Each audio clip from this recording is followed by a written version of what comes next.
Assalamualaikum warahmatullahi wabarakatuh. Halo guys, apa kabar? Pasti kabar baik kan?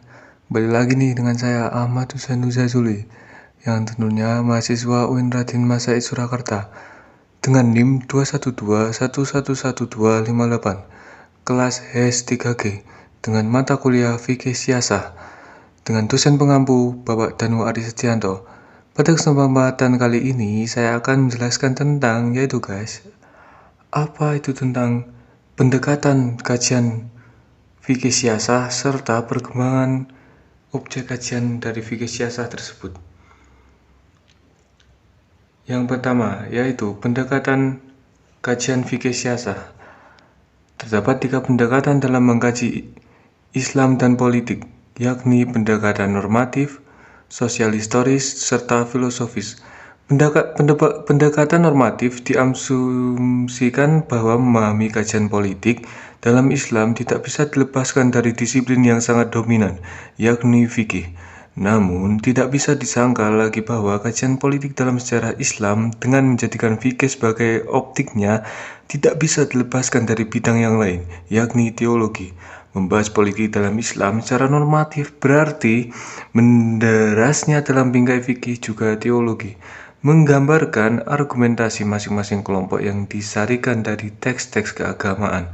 Sementara pendekatan sosio-historis berarti menggabungkan 2 pendekatan sekaligus, yakni sosiologis dan sejarah sebagai sebuah cara pandang.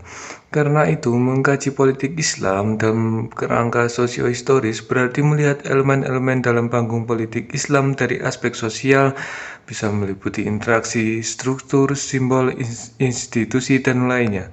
Dalam kesejarahan, peristiwa dengan memperhatikan unsur tempat, waktu, objek, latar belakang, dan pelaku. Yang terakhir yaitu pendekatan filosofis yang tentu saja bermaksud untuk melihat kandungan nilai atau substansi dalam setiap formasi politik Islam. Pendekatan utama yang biasa digunakan dalam mengkaji politik Islam adalah fikih.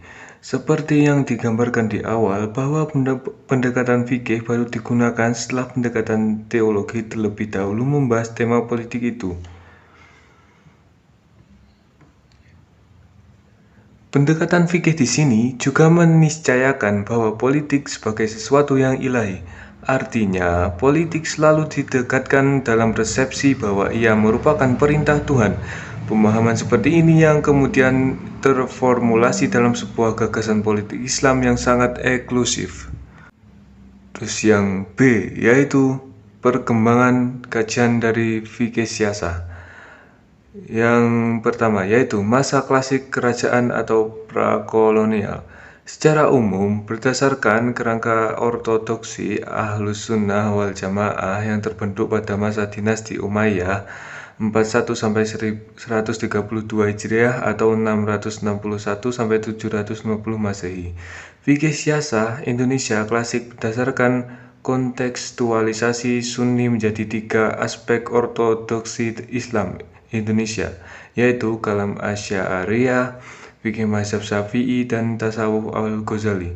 Rujukan utama fikih siasah Indonesia klasik termasuk Al-Mawardi tahun 975 sampai 1058, Al-Ghazali 1058 sampai 1111, Ibnu Taimiyah yaitu 1263 sampai 1039. Yang kedua, fikih siasah Indonesia klasik dan kolonialisme. Konsolidasi konsep dan praksis fikih siasah klasik Indonesia tidak berlanjut dengan kedatangan kekuatan Eropa yaitu Portugis, Belanda, Spanyol ke Kepulauan Indonesia.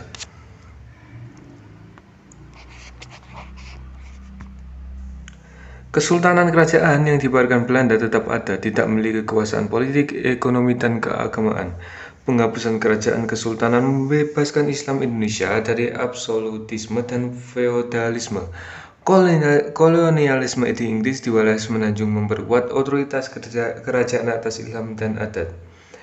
Yang ketiga yaitu fikih siasah Indonesia modern dan Pancasila. Pancasila adalah dasar negara yang bersifat dekonfusional yang netral, tidak terkait dengan agama.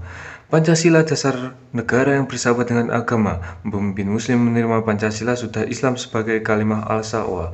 Pancasila yang sudah final sebagai dasar negara adalah sesuai kesepakatan 18 Agustus 1945. Pancasila diterima juga karena ia merupakan jalan di tengah di antara sistem politik berdasar sekularisme dan berdasarkan Islam. Yang keempat, fikih siasa Indonesia modern sekelompok sempalan. Ada beberapa kelompok sempalan atau dalam golongan mayoritas yang tumbuh dari Indonesia sendiri, tidak menerima NKRI dan Pancasila, berusaha mendirikan negara Islam Indonesia (NII atau DI).